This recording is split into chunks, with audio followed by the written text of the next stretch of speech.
soon. I'd like to fly far away. Are you bringing us with the intro? Hi everybody on Facebook. My name is Tiffany Tilley. I am a member of the State Board of Education. I am also the Executive Director of the Southfield Community Anti-Drug Coalition. I wanted to, there's a lot of things going on today, and I really wanted to touch on some topics, and I wanted to bring some friends along with me to chime in and touch on those topics as well. The first one I want to introduce is Akindele Akinyeme.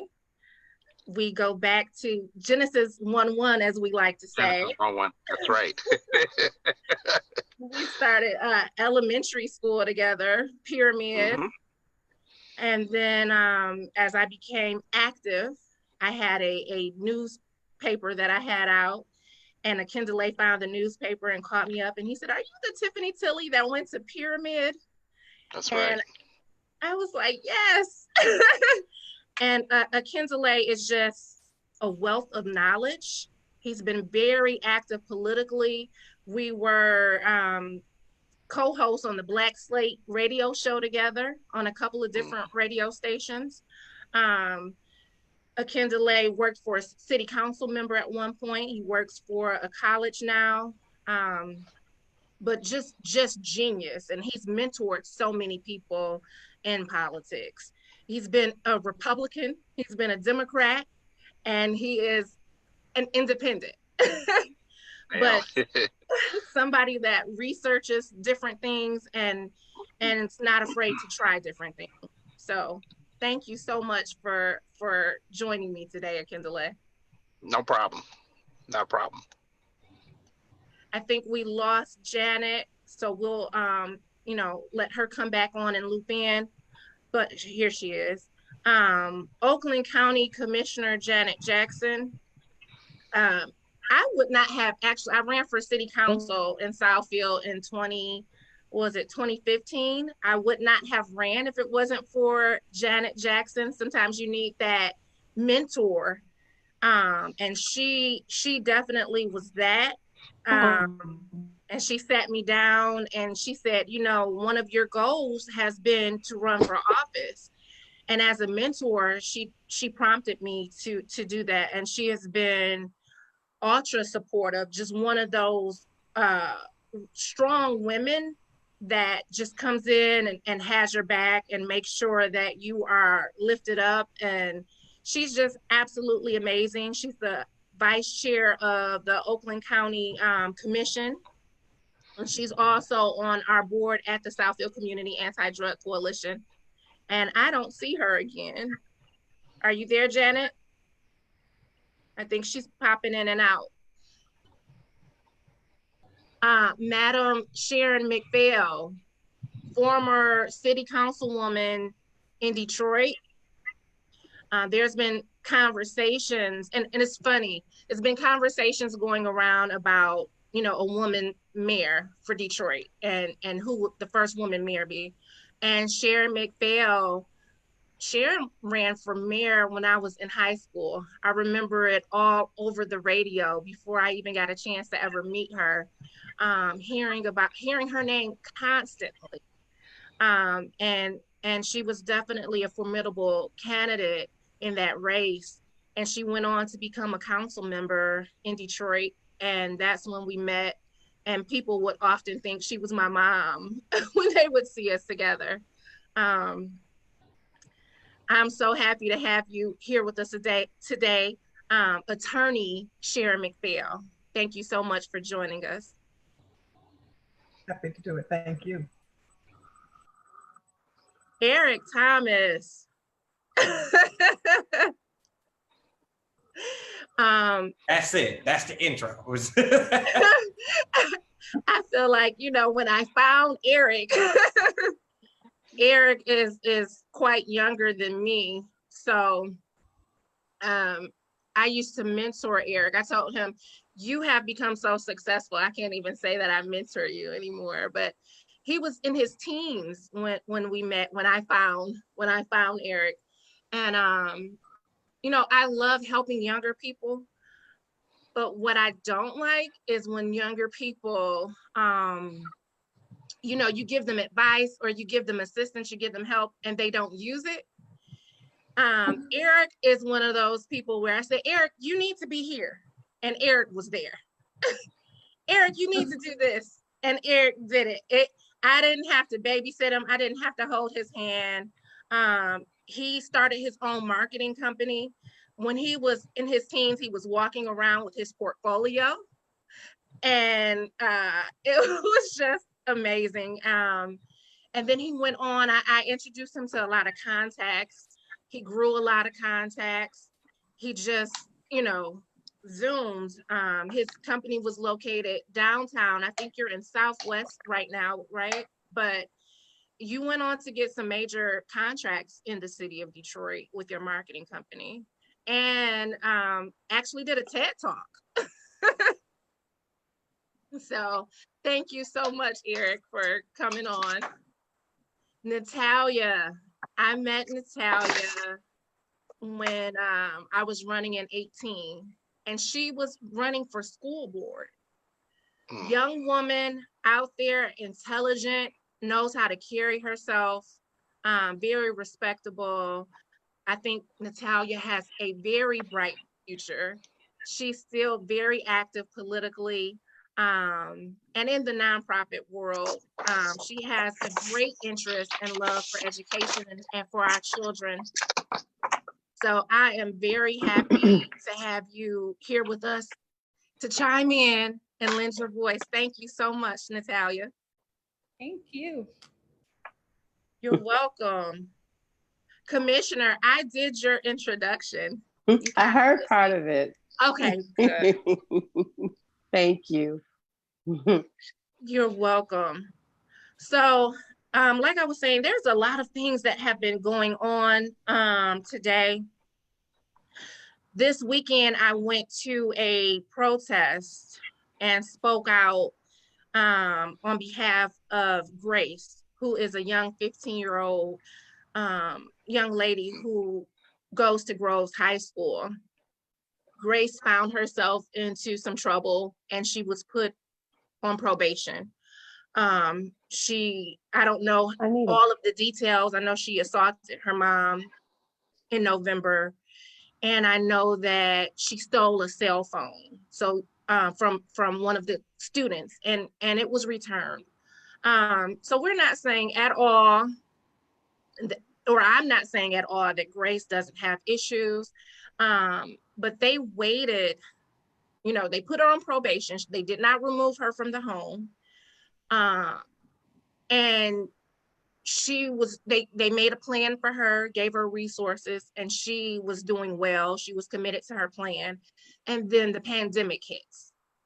And when the pandemic hits and she goes to virtual school, and mind you, that this student is an IEP student. And as an IEP student, you need additional resources that she could not get doing virtual school from home. Now, during the pandemic, she fell off her plan as far as her homework, and she wasn't able to keep up.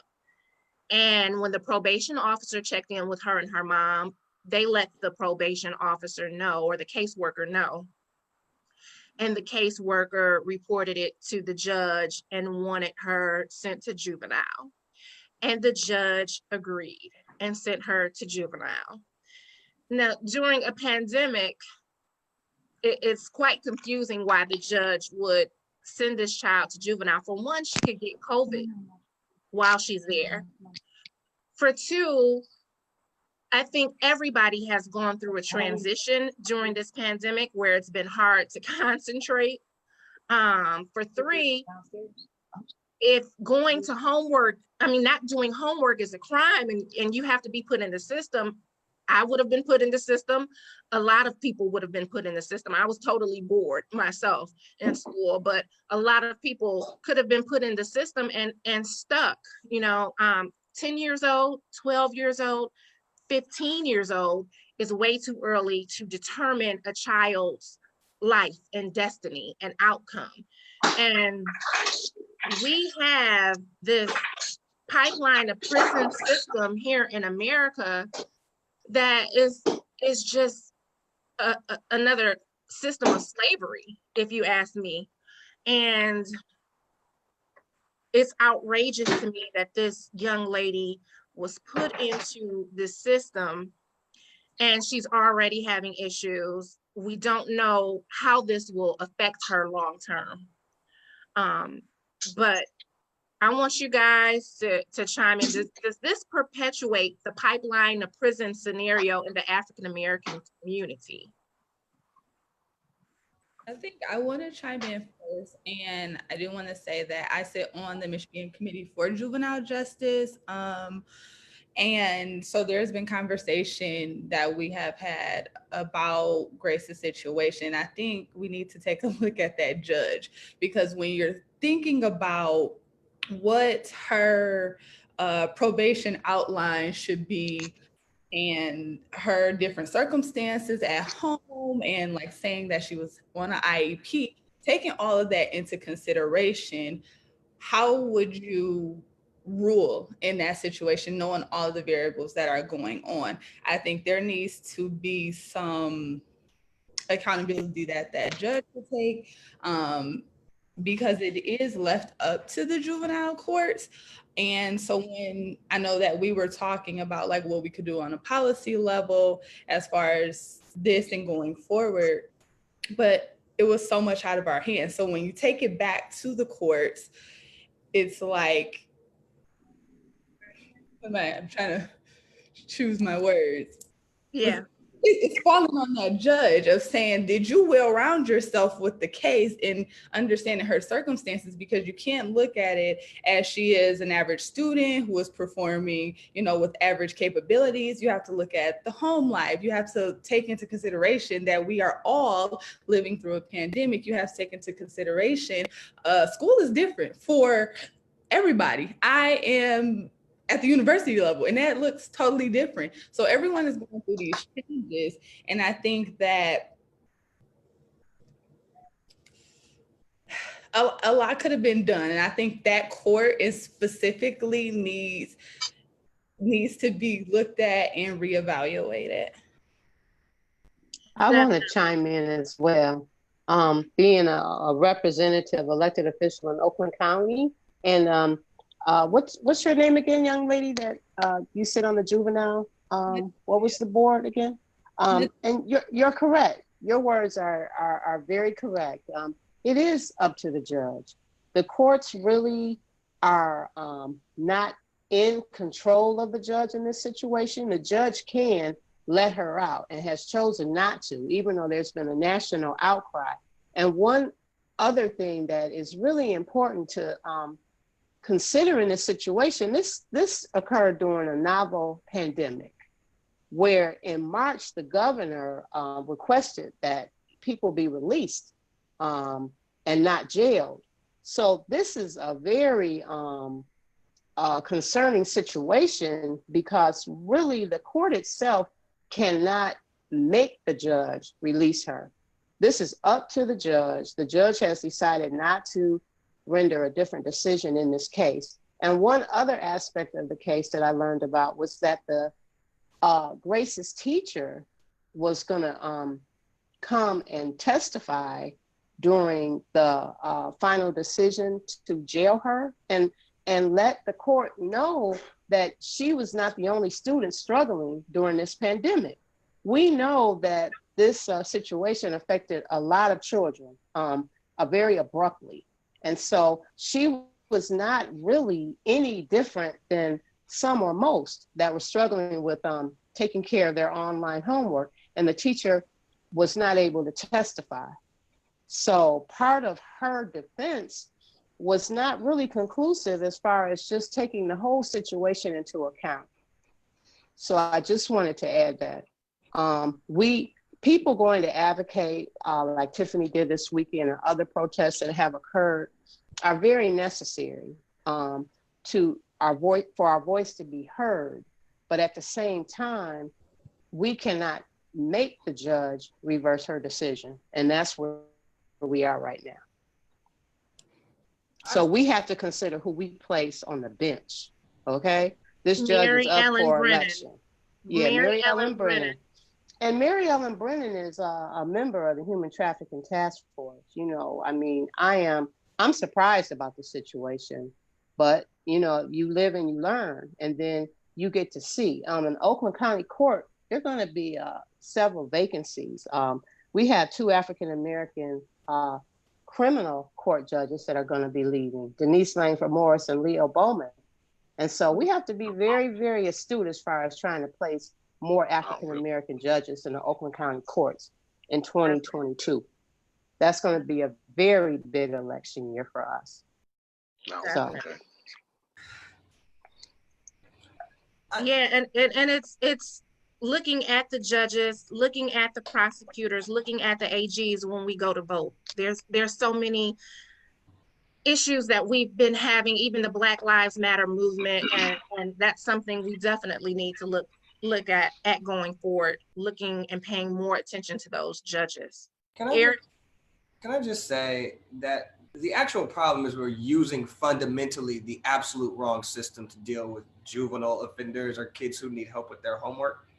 Like, why in the hell is a kid who's having behavioral issues or homework issues even in the justice system?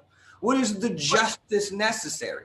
It wasn't just homework, though. Yes, it didn't start with homework. It did not. But obviously, if you have a young person who's having some type of violent outbursts or lashing out at people and all that kind of stuff, there's something else going on with the kid. We've discarded this kid a generation back, right? We've decided, you know what? You don't know how to act. You're having outbursts. Screw you. Like, you don't put that kid in the justice system. The whole idea of it is fucked up.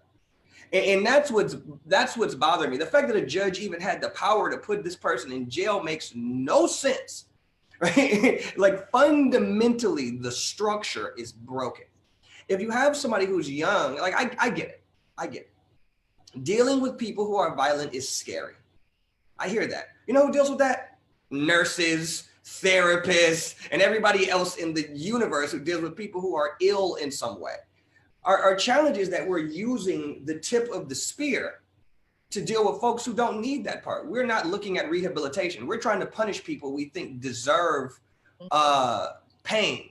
Well, you hit somebody, we need to hit them back. It's the fundamental American idea that we need to exact revenge on people who have done something against us. Because we believe that brown people become more criminal the more melanin they have, the faster they enter the criminal justice system, even for things that are not criminal justice, right? Like, yes, if you look at all of the things going on with this young woman, it is easy to say, well, she hit her mom. Yeah, she did act out. Yeah, she did get put in alternative schooling. Yeah. But it's a fundamentally reverse thing. Did we not go, wow, that seems like a lot of stuff to happen to somebody that's under 18. Is she okay? Yeah. Where's the guy who says, are you okay? And if you're not okay, how do we make you okay? Or at least build a system where there's an infrastructure for you. We have so many people in our society right now who, when they were 17, 16, 15, were the same type of kid. Right, who were violent, who lashed out. I mean, you look at Malcolm X to Frank Sinatra, right? All these people have mug shots, right? And you're just like, well, good luck. You know, like, we're not doing a good job of protecting our kids because we're putting them in a fundamentally broken system that's meant to persecute violent criminal offenders. And we're using that system to persecute people with a dime bag of weed and kids who act up in school. And it's not equivalent. And so now here we are, debating on whether or not a judge can be compelled to release a kid and from a system that she shouldn't be in, right? That it drives me out of my mind. It just feels like we're 7 steps down a pathway when we need to just we need to deconstruct it and start over, right? Like, it's not gonna work. I think Amen. The criminal justice system, the juvenile justice system, there is no rehabilitation in any of it. And that is the whole problem. So when you go up, a few levels and you look at funding structures that are corresponding to this, is more money put into prisons than there is put into mental health, public health, all of these things. Education. Yeah. And let's start there. I mean, that could really cut out the whole juvenile justice system, because the brain is not even fully developed until you're about 24, 25, and 25. that this child, this youth, this baby who has not been nurtured, who has not been socialized, who has not been educated, who has, have all of these different things against them, made this mistake, and that is who they are. That is their identity. No. There are whole ass white kids that have raped people that we were like, oh, well, we don't want to ruin the young man's life. He made a mistake. Physically assaulting a young woman while she's passed out and covering it up is not a mistake. That is a pattern of behaviors, right? The kid who got drunk and crashed his car, and they said, oh, well, he was too rich to know it was wrong to get drunk. But a woman who has clear mental and behavioral challenges, who needs emotional support, is like, I don't know, good luck to her. The hell is that? Like it is, it's so blatant, it's so rude, it's so racist, it's so anti-women. I don't know where to begin. Right? If this happened with a white student, there'll be all kind of resources for that person. Period. They got when it comes to black children, they want to throw our children in jail. Now, the reality is that we have a problem. And the problem is this so-called judicial system. Period, point blank. Period. We are quick to throw our children in children's village instead of giving them the resources. This girl, I was just having this conversation with a friend of mine yesterday about Grace, and she mentioned about the mother and blah blah blah. And I said, I was in the educational system, K-12, for a long time, dealing with children like Grace. One of the things I used to dig up on my own is what is really going on with the family first, and where's the family structure. Thomas posted that in Facebook too. Right. That's the first thing. Number two is, where is the support system outside the family to support Grace? Where is that village concept? Because when you get in front of a white judge, it is a 50-50. No, most times not even 50-50 if you're black. you're pretty much done, especially in places like Oakland County. We have to. I agree. We have to reconstruct our judicial system, our police system. We have a lot of work to do. We are very archaic in the way we execute things here in the United States as it pertains to the judicial system. If you go to the Netherlands right now and you are incarcerated, that is a rehabilitation. You go to Sweden, it's rehabilitation. Here, you get locked up, it's dog eat dog. It's slavery. You may make it. It's slavery. You may make it, you may not make it. You it make doesn't make any sense. or whatever. Exactly. It doesn't make any sense. They put you to work. It's slavery all over again. And then it's on the stock market. A lot of the jails, they're privatized. That's true. And it's big money because you can buy stocks. That's very true. That's very true. Now, if black people were to invest in prisons, there'll be all kinds of fires running around here. There'll be all kinds of we can't have privatized prisons. Now, white folks can have privatized prisons and incarcerate us. But if we wanted to do privatized prisons to rehabilitate us, that'd be a problem. We have a lot of work to do, and we have a very short period of time to do it. I want to give Sharon a chance to chime in. Sharon? Everybody. I come at this from a couple of different places because I was the division chief in the Wayne County Prosecutor's Office for several divisions, one of which was the juvenile justice system. And then, of course, I ran a K-12 school for almost 7 years. And when I got there, I had a whole bunch of Graces all over the place. But my feeling about it, this was sort of a laboratory for me to prove the theory that I believe is accurate, which is that our children are able to learn at very high levels and do not need to be in special education to do it. And the school should give them all the assistance that they need without labeling them so that it can drag down their self-esteem. Our kids were so full of bad feeling about themselves in the school that I was running, and particularly in the high school, that you know, if you don't think you can learn, you can't learn. And so there were all kinds of reasons for them. They're not stupid. There's all kinds of reasons for them not to do their homework. Let's see, we're going to send you home. Here's some video games over here, and here's some popcorn over here, and some movies over here. Or you can do homework, which is boring and you don't understand. And all of the time that in my first, when I got there, the school was failing. It was at 4.6%.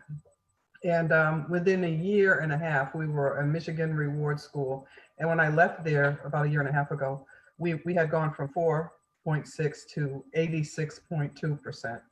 In the state of Michigan, we were really the #1 K-12 for student achievement improvement, because we addressed the kids where they were and we treated them like they were valuable instead of they were a problem. I had a bunch of graces. I think this judge should be disciplined. I think we should go to whatever mechanism we can. We should go to this Judicial Tenure Commission that throws Black judges off of the court whenever they get ready. And we should put a complaint in about this judge, because I will bet you won't find in her record anywhere a little white girl that she put in the juvenile justice system, because there probably isn't one. But we really are, the problem here we have is moving from where we are. And I think this is the first time that people are saying Black Lives Matter. I mean, it really is gaining some steam, and it's because of what's going on nationally. The problem we have is moving from that to policy and to changes in, the juvenile justice system, the police department, and all of these. I also served as a police commissioner in Detroit, and I can tell you that the general orders for the police department need a whole bunch of work as it relates specifically to using force on children as well as others. But I don't know that, I'm sure all of you have connections with groups that you're a part of, and I have a few. I have the Michigan Democratic Black Caucus that I serve as their policy advisor. And we've got to get somebody to file the complaint against her. She has to understand that she can't just do stuff and everybody lets her do it. That's awesome. That's a great idea. And I'm sending her a letter on my state board letterhead, from the education standpoint. This is just ridiculous, especially during a pandemic.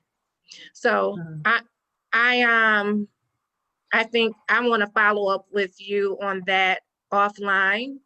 We're going to go on as far as filing a complaint. We're going to go on to the next topic. Everybody is questioning right now what's going to happen with the schools. Are we going to go back to school? Are we going to have virtual schools? Are we going to do hybrid? Some schools, some districts are looking at doing hybrid. Then we have Betsy DeVos who's saying, if you go virtual, you won't get funding. The schools won't get funded, which is utterly ridiculous.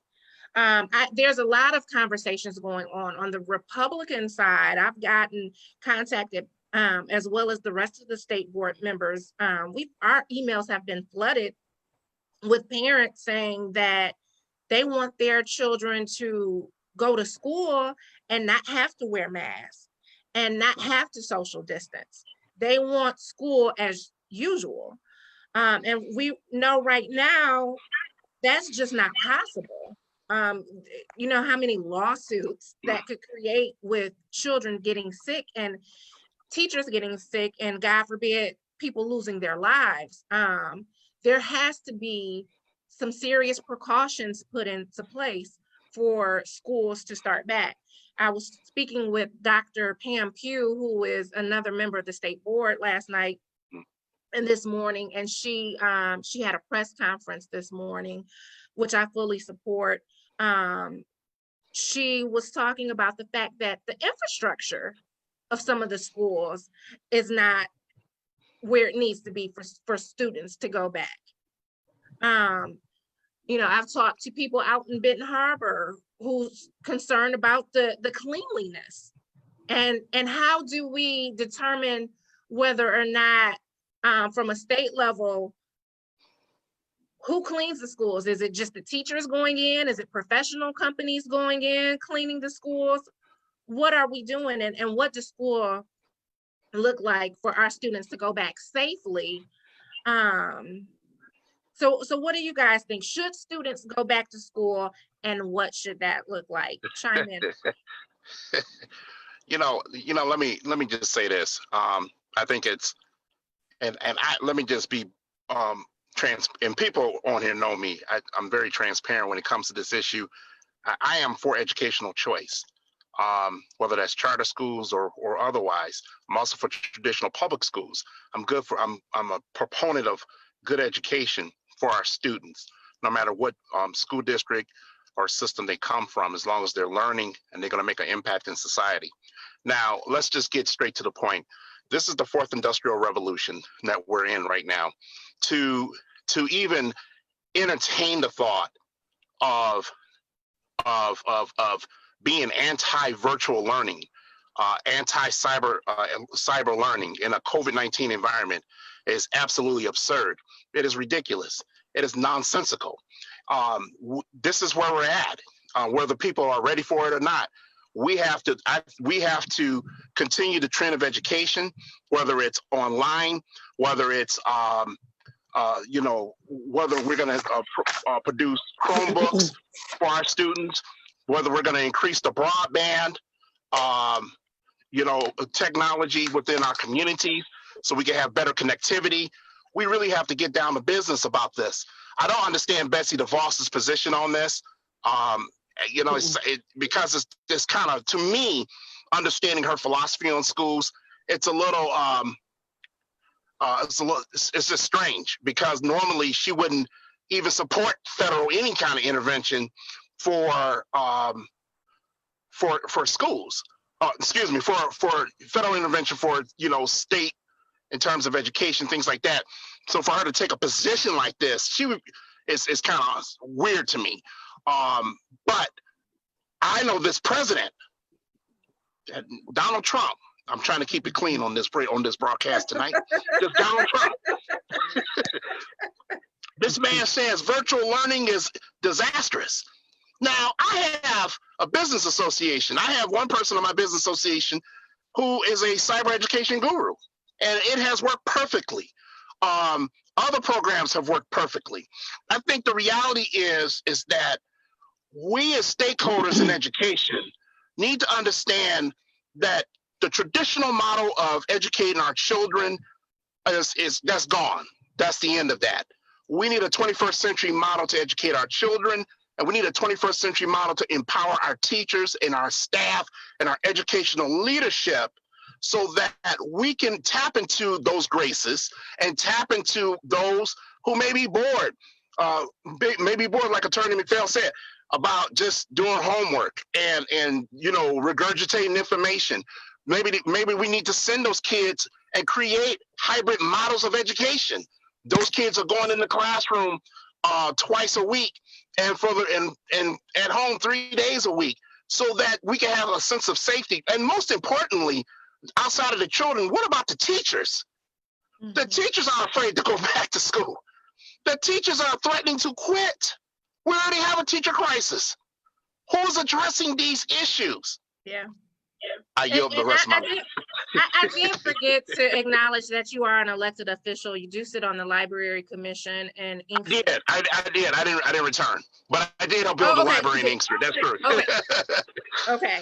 Some of the issues with virtual schools, let me just be clear. We know in the urban areas, they have been trying to make sure that all of the kids have the equipment that's needed.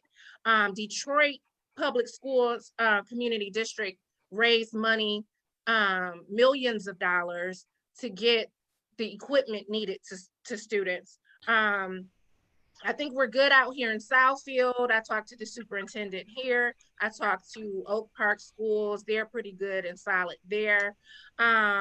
but you still have other urban areas like a Benton Harbor who might struggle getting Right. the equipment together. Right. We did release millions of dollars so that, and it was one-time funding during the beginning of the pandemic, so schools can get the things that they need.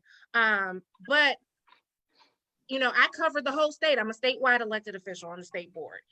And some of the like rural areas or upper peninsula, they don't have it. They don't have, like you said, broadband issues.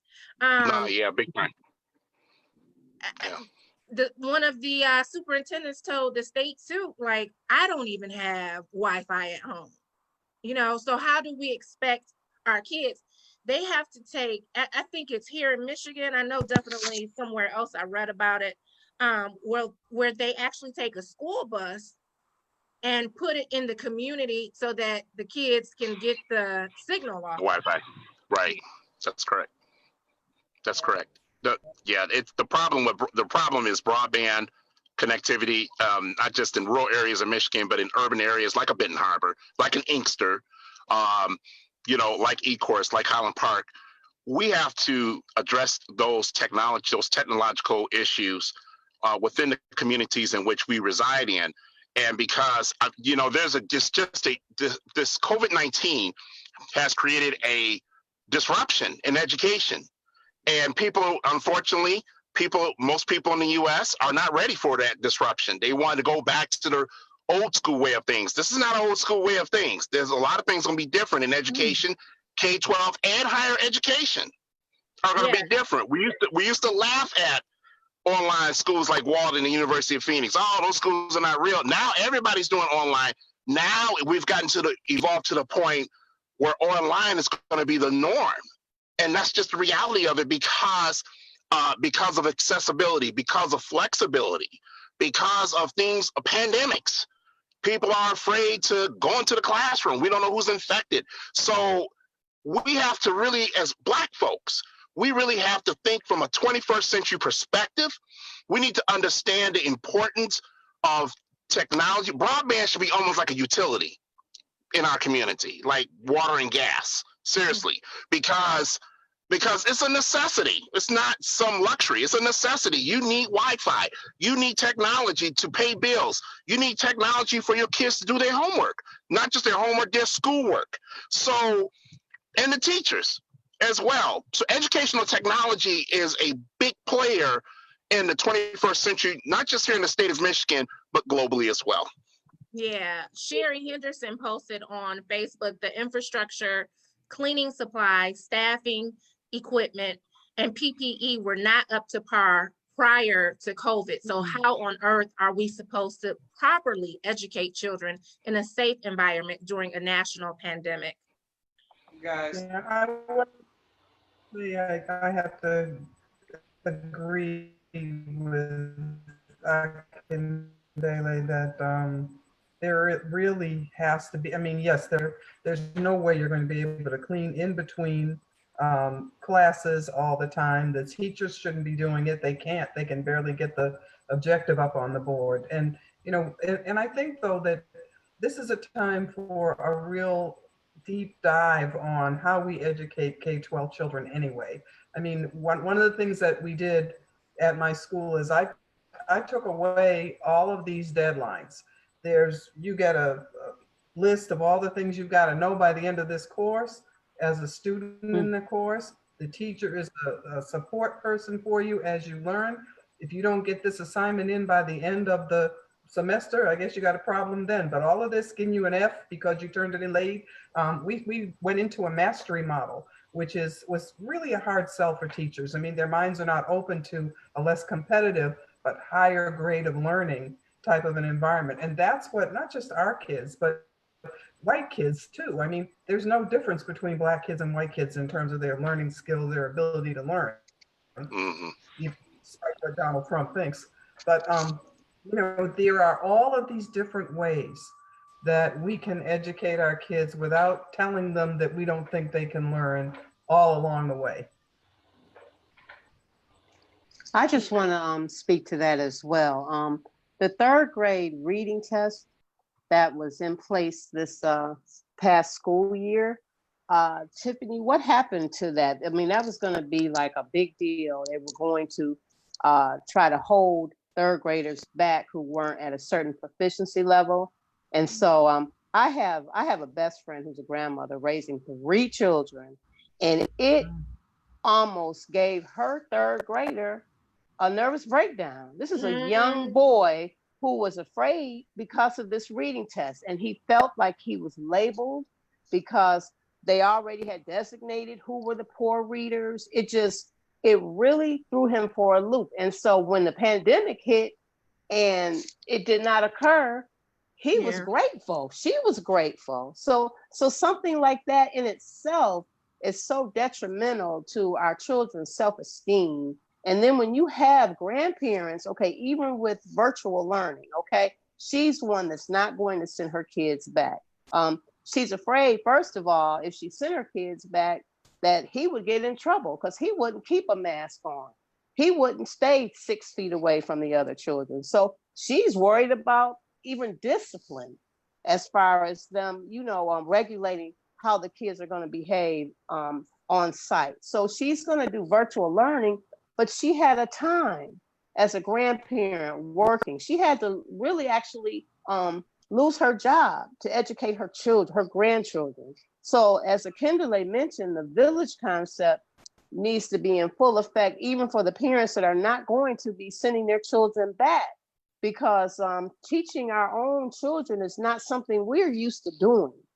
And so we have to address that as we determine we're not going to send our children back. Neighbors are going to have to help neighbors. We're going to have to be able to go in other people's homes like we used to when I was growing up, and help people educate our children, even in the homes.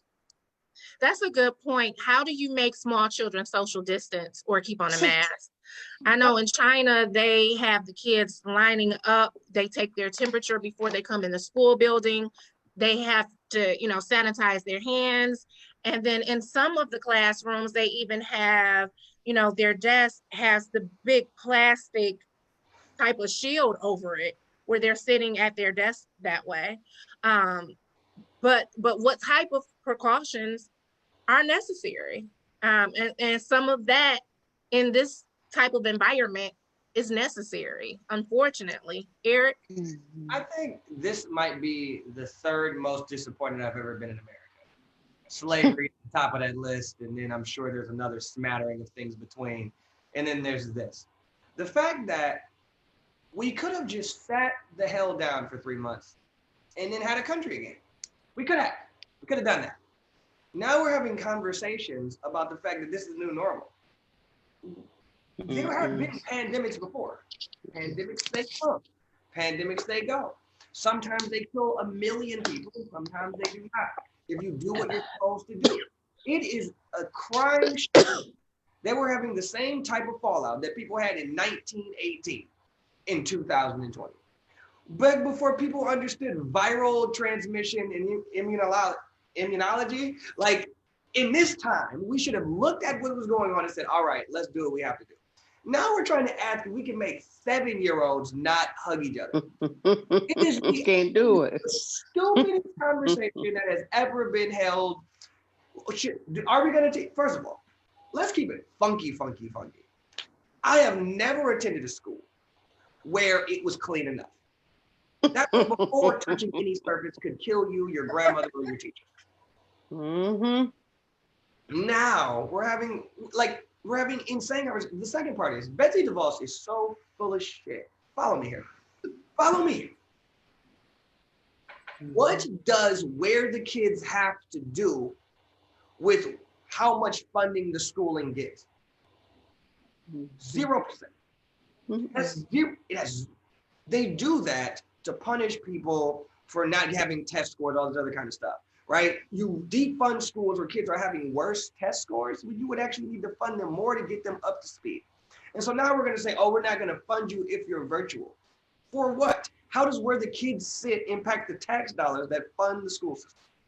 It makes 0 sense. If anything, having them not in the school cuts down on the fees of operating the buildings, which then gives you funding to then put it into the virtual, the broadband, the tablets, the Chromebooks, and all the other stuff you need because you're not running fucking, what, 10,000 buildings? Right? Like, what are, I mean, it is, I am so frustrated. I'm frustrated because they're saying things with a straight face that if they don't know are lies, they're stupid. Those are your only two options. You are a liar or an idiot, okay? To say that we have no money for any of this stuff. COVID-19 made the government show its hand. They had no money for nothing until COVID-19 popped up. Then we just burst out $1 trillion for all kinds of stuff. The order in which we tackled the problem was completely wrong. You freeze mortgages, which then allows you to freeze rents, which then allows you to pay people to live so they can stay home, because they can't stay home if they have to stay rent. You can't freeze rent if they have to pay mortgages. You go to the banks. You defer the funds to the end of its life cycle. You push it 3 months so that everybody in the stream doesn't have to pay. They all go home. Then you take all the things where people can't go. You take the money for schools because you shouldn't have to, like, I get the village model, but you should not have to go teach your neighbor's kid algebra. We live in America. Like, this is a thing that we're supposed to do, right? We're supposed to have this, right? And so but right now it's so needed. It's so, I mean, we have to do that. We have to do the village model. Who is the other model is failing. My question is this. Who is equipped? There are a bunch of people on this line who are in education, who either been in education or juvenile work. Who among us are equipped to deal with 15 extra kids, right? Like, it's not feasible that the government has failed us so deeply that we have to do a half-ass makeshift model to help kids who do not deserve this. I definitely agree that, you know, we need to fix the schools. We need to create an equitable funding system here in Michigan. And we can't do half of the things that we need to do unless we do that. But I do definitely believe that it's not just the teacher's job as far as the child's education. So, you know, I started reading at 3 years old, and that's because my mom read to me every night. That, you know, I started cross-referencing at 5, and that's because my father was taking me to the library and getting several books for me to read on one subject. So I think it definitely starts. Like geniuses. Like, I don't know what to tell you. I failed out of high school with a 1.8 GPA. I taught my grandma in the 5th grade that the earth revolved around the sun, right? Like, some of us just ain't got that part. Yeah. Like, yeah. But that's what I was gonna say. And everybody's home is not set up that way. In Detroit, the functional illiteracy rate, what is it now, Akindele? I think 50%, it's something like that. It's around there. Yeah. And I can't think of the exact number at the moment, but right, it's close to that for functional literacy rate. I know when I was at Detroit Parent Network, it was in the 60s for the functional illiteracy rate, but it has dropped some in the city of Detroit. But that's why it takes a village. That's why we have to say, hey, maybe I can't take 15 kids on, but maybe I need to take 1 kid on. But you have people like Mother Helen Moore, who's setting up a program where she's getting volunteers in different locations and setting up tutorial programs just for what Janet said, that 3rd grade reading law issue. To me, it seems like we have the places that have villages, right? Like that, I guess that's kind of where I get frustrated at, right? I've been in, like, Detroit got cute, like, what, 4 years ago, right? Like, when I was growing up, like, it was just difficult, right? Like, if you look out at Grosse Pointe or Troy or Novi, they have villages, right? They have the infrastructure and the capacity to have the infrastructure. The mental load of poverty does not leave much room for much else.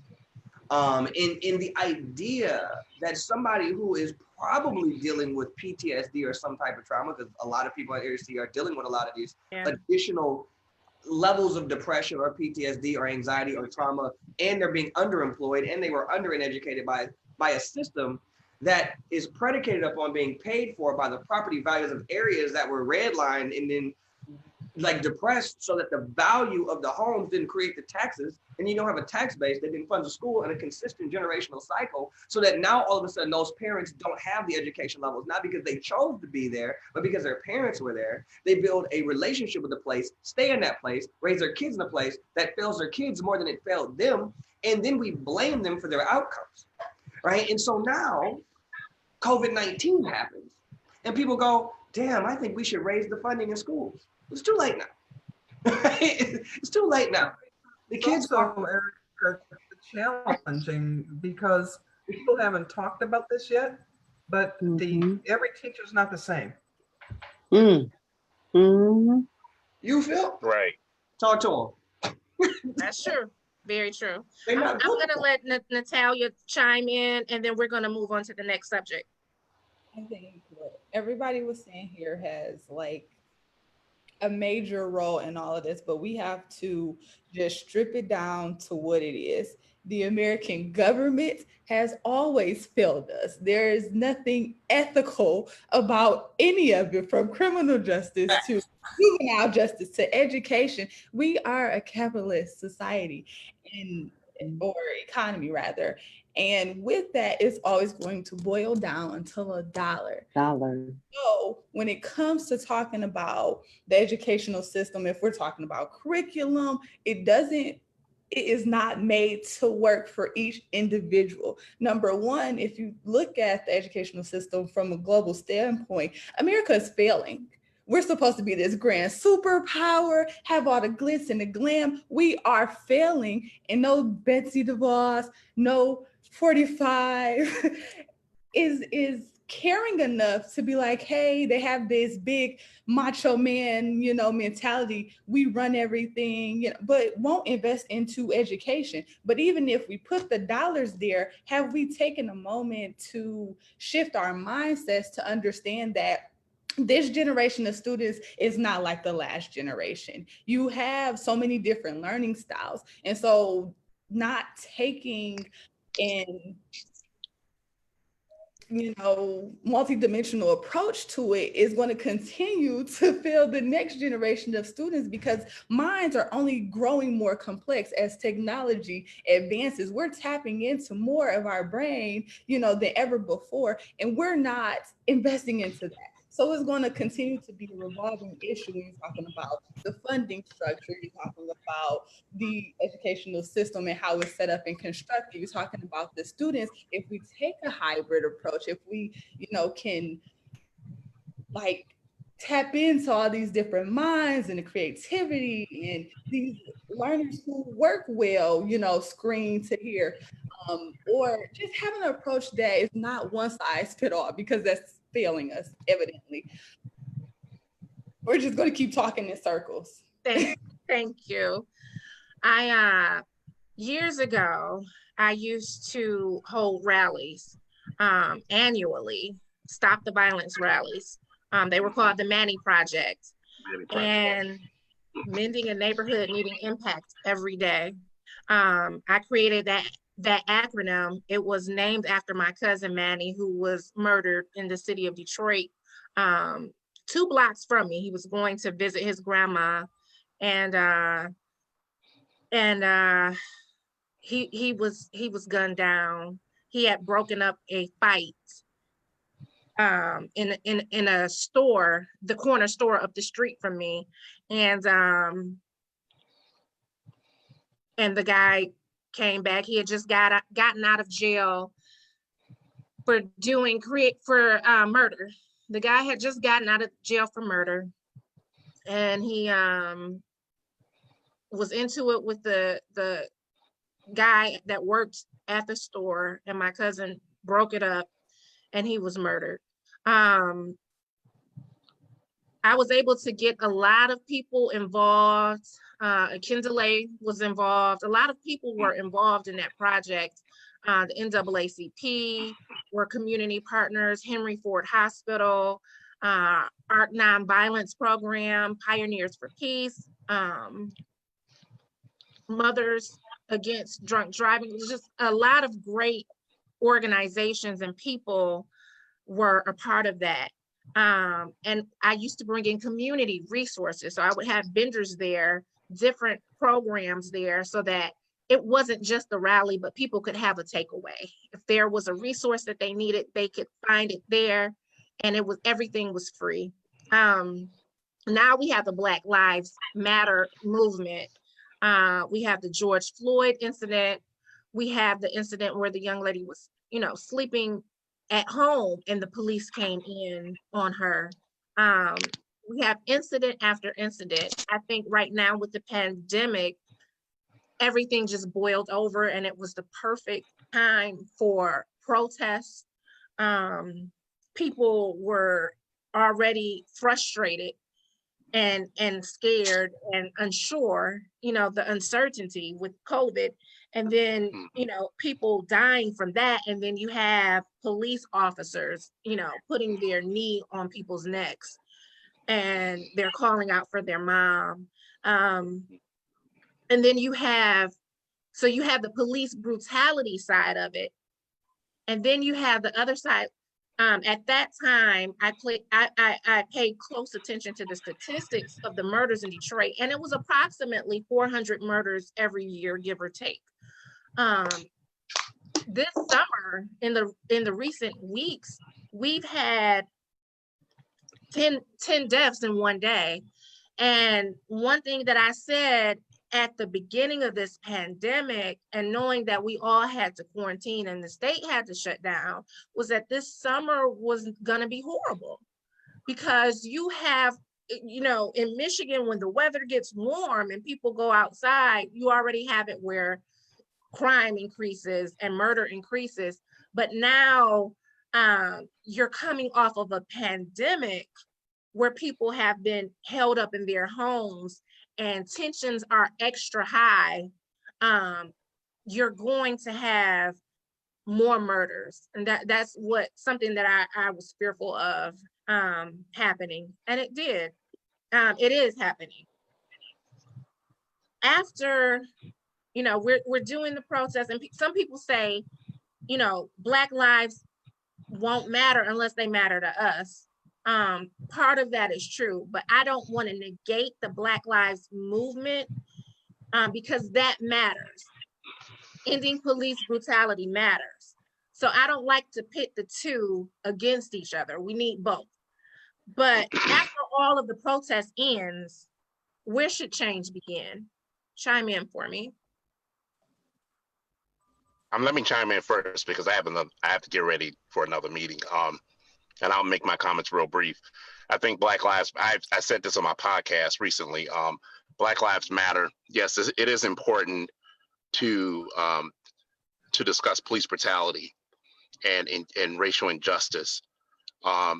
Police brutality, and we hear all these people talk about criminal justice reform. I think those things are important. When you talk about reforming police, though, we need more than just 19 weeks of a police academy and put a person on the street. You look at other countries in the world, they get 2 to 3 years training. Part of that training is mental health training, social work training, de-escalation tactics, and training, so that when you find a guy in a car, sleep, and just like the gentleman in Atlanta, that guy didn't have to die. We know that. There are many cases people didn't have to die. Breonna Taylor didn't have to die. And look, her folk, the police officers still have not been arrested. It's crazy. Yeah. We have to really create a movement like that, okay? And that movement is we hear this term about defunding the police. I have mixed views about that. Only because of what's really going on with society today. I know what it means. They want to move some money over to, more mental health. I get all that. I get that part. But this police reform has to be serious. We can sit up here, and I talk to my Black Republican brothers and sisters about this all the time. We can sit up here and talk about what criminal justice reform Trump did and all this nonsense. And the reason I say it's nonsense because there's no police reform in there. Now you got Trump today want to send the federal agents into local communities because to try to control the crime and blah blah blah blah blah, which tells me that he is so far out of touch with reality. Two things that's problematic. One, your own Republican brothers and sisters going to end up having a problem with that because they believe that the federal government shouldn't get involved in anything local. That's number one.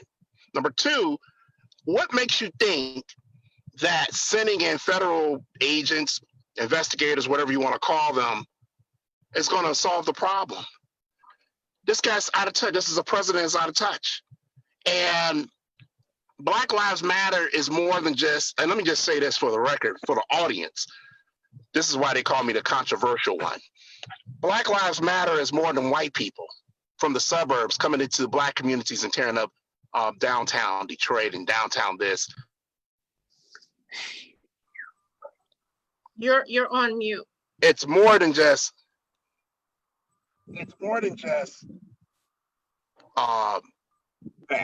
Black lives matter too. My life matters. Your life matters. Everybody on this call life matters. But we have to start taking control of the situations economically. This is what I was talking about the other night. Economically, taking control of our community, taking control of our destiny, and really start voting in people and appointing people that make sense in the 21st century matter, period. That's true. We're sitting up here beating a dead horse. The tactics that we see in the streets is not different than 50, 60 years.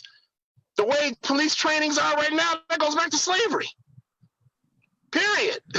So we have to take the bull by the horn and really create a real Black Lives Matter movement, not just in police brutality, not just dealing with criminal justice reform, not just dealing with protecting Black women. I'm gonna say that publicly, protecting Black women, Amen. Protecting our children. Or you understand that? It has to be more of economics involved so we control our own destiny as a community. And I'm gonna leave it at that. And I apologize, I have to go. Got another meeting. God bless. Thank you. So And Tiffany, same thing for me. I have to go to. I have an appointment as well. I know we talked before the call, and I kind of asked when it would end. I know you didn't say you'd have a hard stop at 7, but I apologize because I do. But I just want to say before I leave, it begins with policy, and where we are did not start with police brutality and just George Floyd. As a community, as an African-American community, and I'm going to cite our community because the protests that we are successful at shapes and changes the lives for almost every brown person in this country and women, okay? We are the leaders in the protests and we make the change. We had started as a community looking at our lots, looking at things from the Academy Awards and us not being included, something as far as just creativity, to health and welfare even prior to COVID. You know, we were the ones that suffered the most when they wanted to peel back Obamacare. And we're the ones that suffered the most when our schools began to fail. We always were the community that things affected us. We were ground zero. So right now, yes, Black lives do matter, but policy changes are going to have to take place and occur at all levels. While we have this moment, this is it's an imperfect storm. And this is a moment in history that we are not going to we're not going to be able to ignore. And so as an elected official, as some of the things, I can tell you up at Oakland County, L. Brooks Patterson sat there almost 50 years and we had a racist government.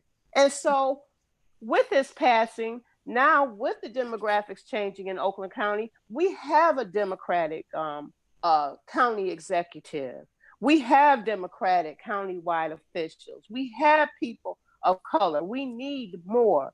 But at the same time, the changes that we can bring about being at the table have to occur. We can't look the other way. We have to focus upon ourselves right now. And since George Floyd, our Southfield police chief, he was the first police chief in Oakland County that brought forth a policy called duty to intervene, where a police officer could not look the other way, as we saw 3 of them did during the George Floyd situation.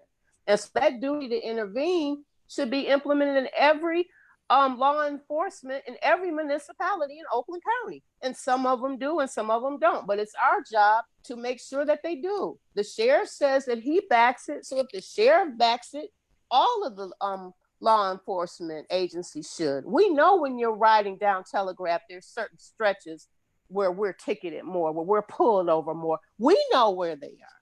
So all I want to say is it begins with policy, and everybody doesn't have to do everything. There are a lot of people on this call right now who are specialists in education. If you do one thing to affect education in a positive way, you're doing your job. And so I have to go, and I appreciate being on this call, and I hope that you conduct these talks more and more, Tiffany. And thank you for inviting me today, and thank you all on this call for letting me join you, because there's some great minds here. So you guys have a good evening, okay? Thank you. You too. Appreciate you. Appreciate you too. You guys keep up the fight. Bye-bye. Bye-bye. Who wants to chime in next? Hey, baby girl, let me just see you for a minute. Janet, you're still on. Okay, I muted her. Go ahead. I just gotta say one thing. It really frustrates me when they conflate police brutality with crime in urban areas, for 2 reasons. Why are we holding police to the same standard of people who are committing criminal activity? I don't understand that. Like, we have given people guns and given them the societal expectation that they can really police us with deadly force. And we call them when we need help. We expect them to be better than the rest of us. That's our expectation. That's why they are heroes, right? We don't expect heroes to be the same. When somebody says, "Oh, well, if you were a police officer, what would you do?" I'm not a police officer because I would do something else. It's your job to be trained to do something else. Oh, if you were there with the Bin Laden raid, what would you do? Nothing. I'm not a Marine. I'm not in the Navy SEALs. What are you talking about? It's a stupid argument. The second thing is the idea that Black people don't care about Black people. Detroit alone has around 500,000 Black people in it. If there were 400 killings, that means 500,000 Black people didn't kill nobody, right? Like and that's not the population of the Black people in America, right? There were 1,000 police shootings in the last year. That's not their job, right? It's not their job to shoot us, right? It's their job to make us safe. Even if 300 of them were not justified, how many times would you have to interact with something that was supposed to help you for it to kill you, for you to stop doing it, right? Like we just, at least a car crash could be considered an accident. When someone shoots you holding a gun, guns don't do anything else but kill. I still don't understand the gun argument. All guns do is kill. You can't butter, like what knives kill. Yeah, but you can also butter some toast, right? Like you can't do nothing else with a gun but kill people, right? And so this idea that the people who we give impunity that can beat us in the street and no one can intervene, not even other police officers, right? Like at least if a criminal was committing an act of crime, someone else could intervene. You could intervene, a police officer could intervene, a Navy SEAL could intervene. If a police officer is shaking somebody down on the side of the road, what can you do? Nothing but get arrested. Yeah. And so it is an imbalance on the power equation. That's the thing about police brutality that people are not talking about. It's the power imbalance. It's just like domestic abuse, right? The challenge is the power imbalance. We've given you the ability to get close to us and to have additional rights to speed past lights, to have guns in public, to shut down, gatherings. And what you've done with it was instill fear in us. And that is a misuse of that power. So I just feel like police brutality and Black Lives Matter needs to be separated from criminal activity. Criminal activity tends to happen in areas of dense poverty. Of course, you're gonna have a lot of stuff going on, because back to our conversation about mental illness, there is no work on PTSD. There is no social structures for that. There's no conversations about that. And so people self-medicate with alcohol and drugs and sex and thrills and all kind of other stuff. You're doing things to take your mind off of stuff. You get into groups of people that make you feel whole, because there was this whole thing called the war on drugs that sucked half of the community out over bags of weed, while white people are making millions of dollars selling brownies full of this stuff. And so now people create their own families. Sometimes those families are not as productive as they could be, because it's not that we don't have groups, it's that there's not a village. It's just that sometimes the villages that are created are not as productive as they could be, because they've had to make their own way. And so then we penalize people for those things. People don't know how to react. You incarcerate them at 17 for holding a bag of weed. You send them to jail. They go from being a guy with a bag of weed to an actual criminal, because they go to jail, which is basically criminal camp, where you learn how to be a hardened criminal. You come back out, you do crime, and you throw them back in the system because they can't get a job. You create this cyclical process, and then they come out, they have no options. They can't get jobs. They can't help nobody. They can't live nowhere. They can't support a family. Then they hurt somebody, and we go, see, Black people don't care about Black lives. Yeah, that's a good point. That's a good point, and that's ridiculous. It's so frustrating, but because nobody wants to deal with systems, they just want to deal with Devon and Ray Ray and George and Lisa and Deshaun, as if they exist in a void, like if they appeared in the earth like the Big Bang and there was no circumstances around that scenario. And that is our problem. You have a group of people over here who have been trained and given the ability, empowered by the federal and state governments to police us, and people who have been failed by the federal and state governments at every single level. And we're saying, well, if they get to kill you, how come we don't get to kill you? Because that's really the argument. The argument to why are people, when people bring up Black on Black crime in the context of police brutality, they mean if Black people get to kill Black people, how come we can't do it too? Yeah. I'm gonna let Sharon chime in. I agree with what he said. There's just so much to this. Of course, I've had several lives, and so I've been on, the end where we're trying to get things to change. And these people, we have to know that they're going to try to hold on to that white privilege as long as they can, and that anything that threatens that, like our children learning so they get to compete with their children, is going to be resisted. So, I'm glad you did this, because I think that's what we need. We need a brain trust of people that can think of a multidisciplinary approach to putting policy in place that will make a difference. And so it's so complicated when you're looking at kids at a school, because at least my feeling is it is not the parents' fault. Yes, we have challenges in our home, so does everybody, so what? It's not their fault. And it's not entirely the teacher's fault, but what we can control is the people we're paying. So if there's the right process in place, and it is centered on the children and on their needs and on their abilities, which are substantial, then we will begin to change things over time. It's the same thing that, we could do and it's all governmental, every bit of it. It's the same thing we could do in the city, where we have all these workforce development funds. And what are we doing? We're paying people that don't live here to run programs that don't include us.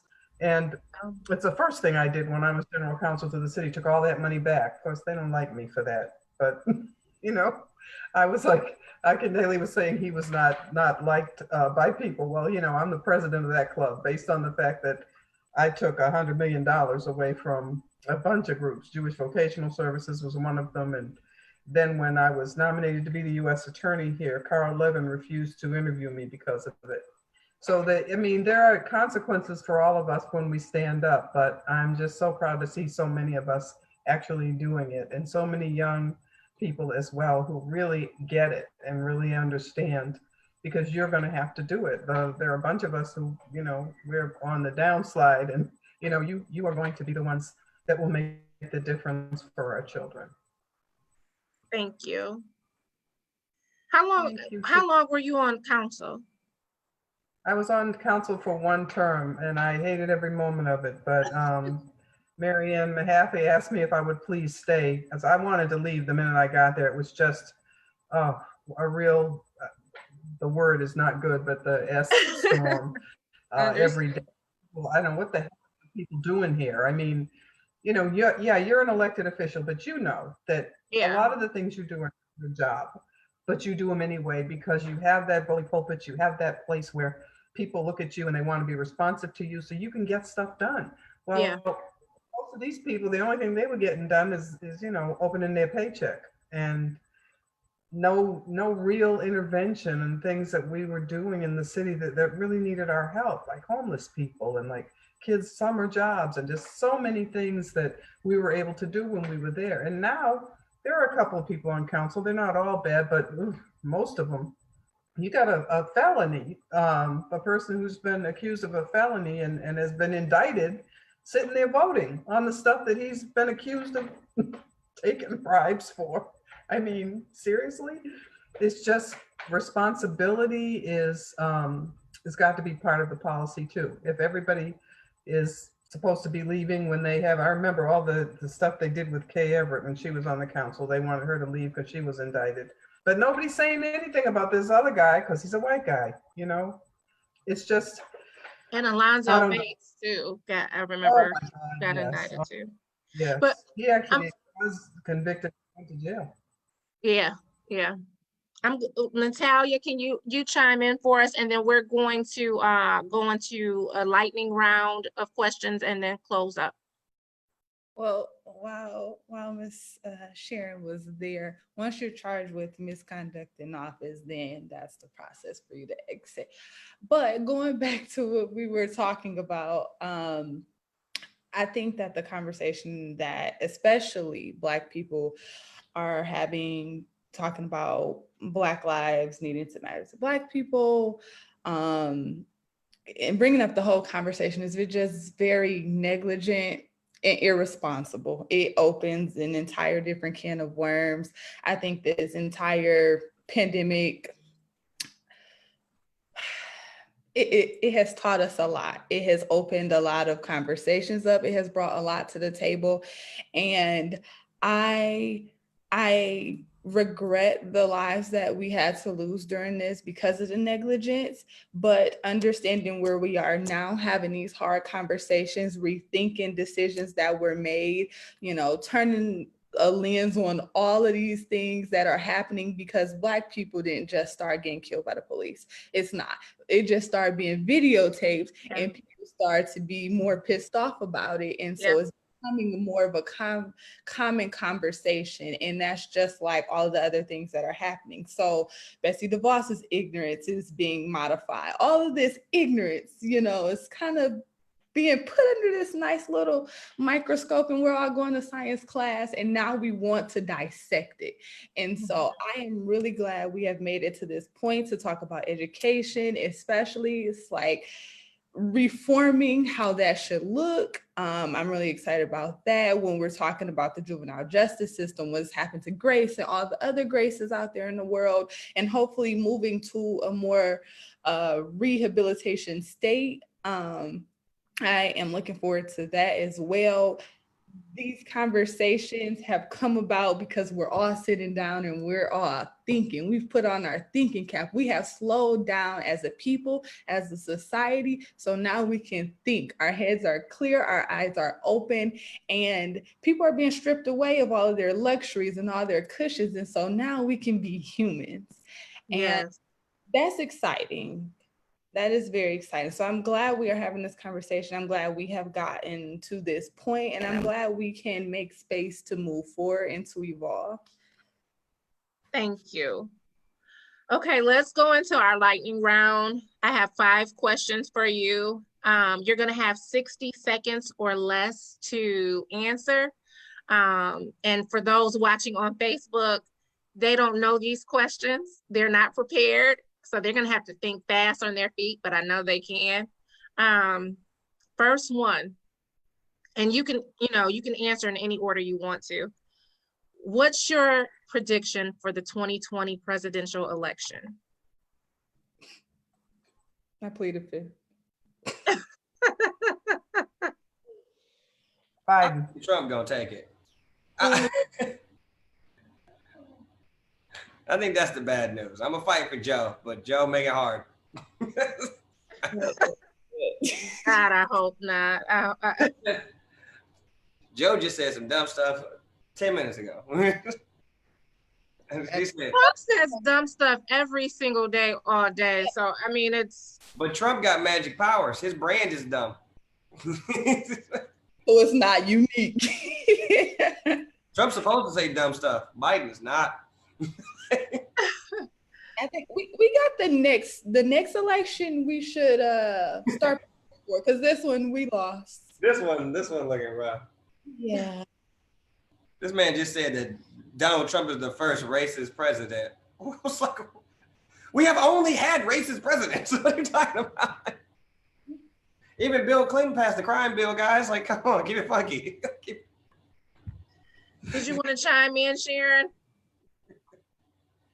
We're going to move on to the next. Well, I think we just don't have an option. We don't, of course, we never have the candidate we would all want, the perfect candidate, but we just don't have an option. We cannot do another 4 years of this idiot. Nope. He is responsible for everything that's going on right now. We just can't. And so I'll talk to you all privately about what I don't like about what somebody said and all that. But when we go out in the streets, we're united. It's Biden. Amen. Yeah. Okay, next question. Who should be the first female mayor of Detroit?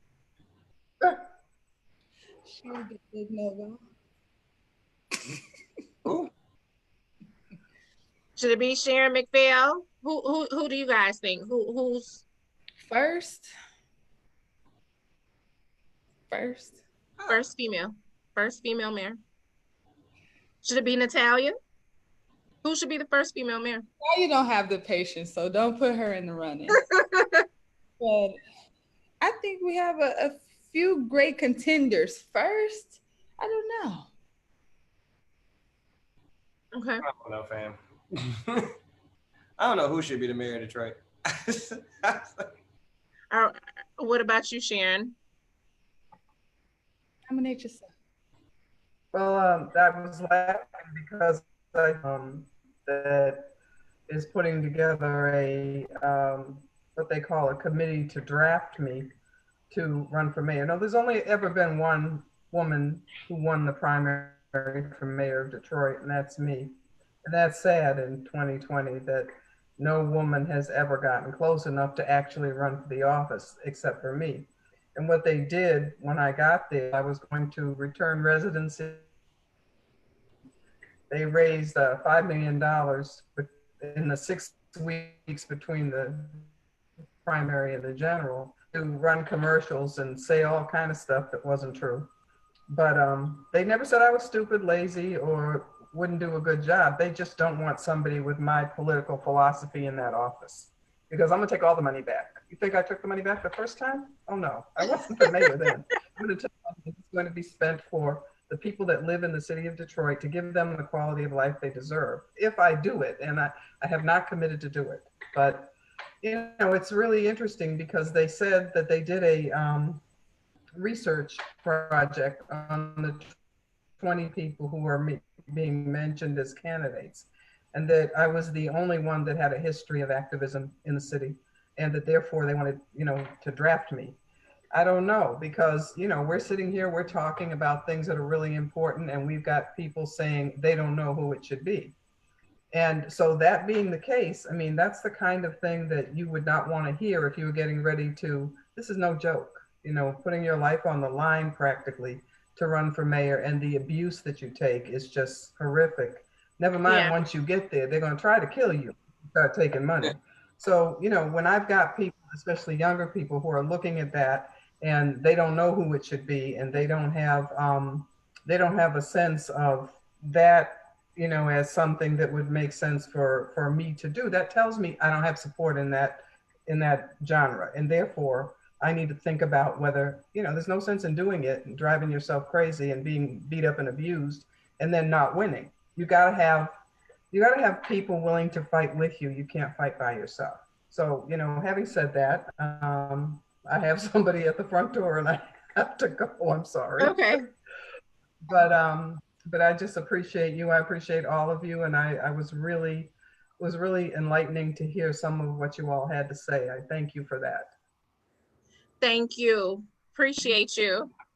Talk to you soon. Okay. I think for me, it's definitely somebody has to have a multifaceted approach, or background rather, community, business, politics. You know, it can't be just from one sector.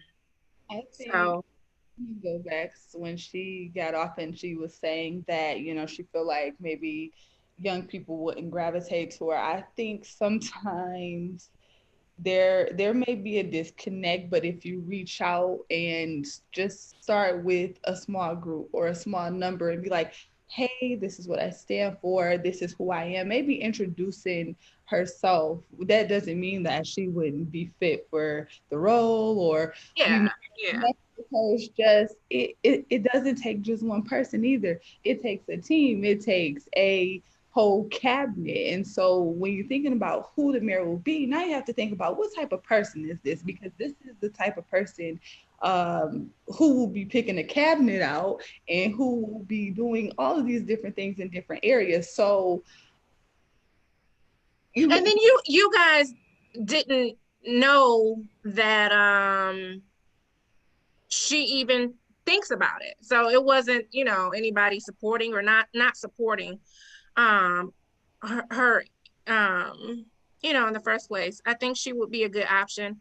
I think also people like Karen Dumas, Gail Perry Mason, I think they would be good options as well as far as first female mayor.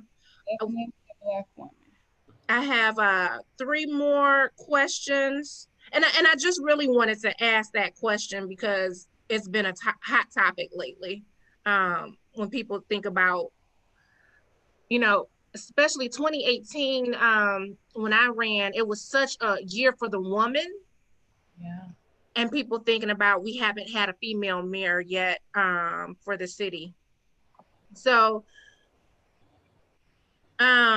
whose fault is it, the mismanagement of COVID in the U.S., and how is Governor Whitmer doing in Michigan?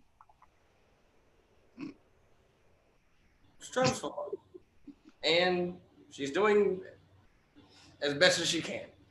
It's like they told Trump that it was a pandemic was going. They threw out everything Obama had and was like, good luck. And now he's doing everything he can to suppress it. And now just yesterday he decided we should start wearing masks. It's fundamental failure at the leadership, at the top level. It's fundamental. It's just corrupt, self-serving egomania that has empowered selfishness in faux patriotism throughout the land, which has put millions of lives in danger. It's at the head. That's pretty much it. Doing the best that she can. People think that elected officials are supposed to be perfect and have all the answers and just be this sort, like you have to lean on what you have, and she didn't have much, because looking at who's above her, I mean, this dude said, I can't even figure out where to start what he didn't say, but yeah, we're moving forward. The U.S., we are the worst when it comes to COVID. Other countries won't even let us in at this point. I think Governor Whitmer has really worked hard to get our numbers down and to keep us safe, and I'm thankful for that. Not every governor is taking that approach. We went down to 100 something, 200 something a day as far as confirmed cases. And then, because the state opened back up, we're up to 400 something, 600 something, but Florida is 13,000 something. So, yeah. Name your favorite Black-owned business in Detroit.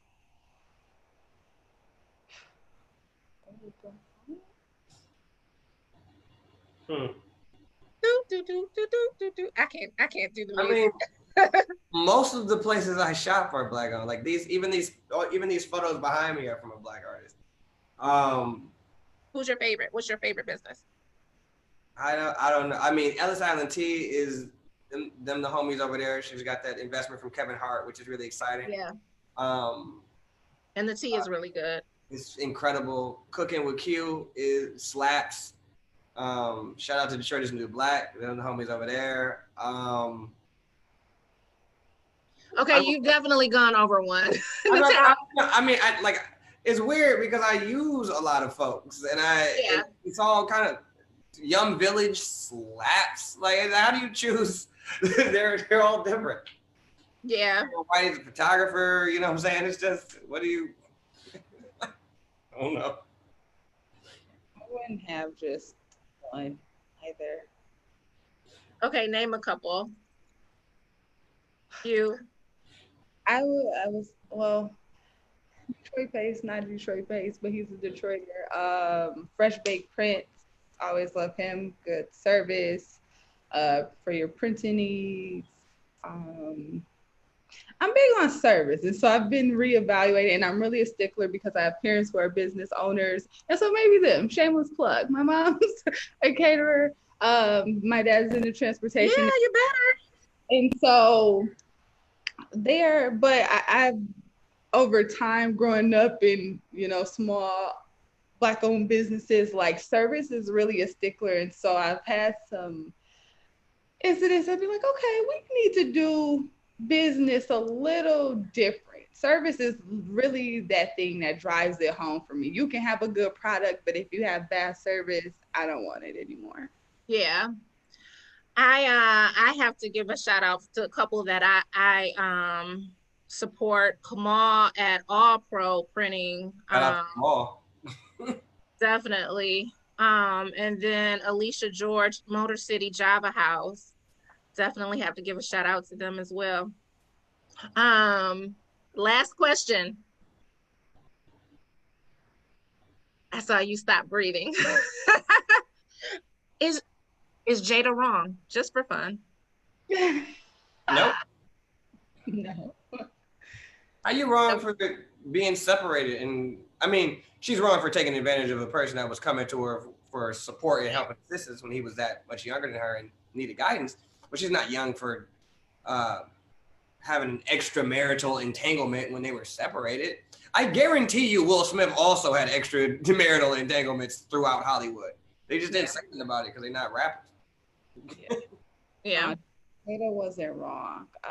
And then August was also an adult. Everyone keeps looking at her, but after a while, you gotta, I would say they were both two people who were in vulnerable states. And if you have ever been in that position, you may have done some compromising things that you're like, dang, a little bit later, like, I probably shouldn't have did that. Moral me now wouldn't do that. I'm a Gemini, battle between it every day. It's like, I want to do this, but then, moral mentality, you wouldn't even think about it.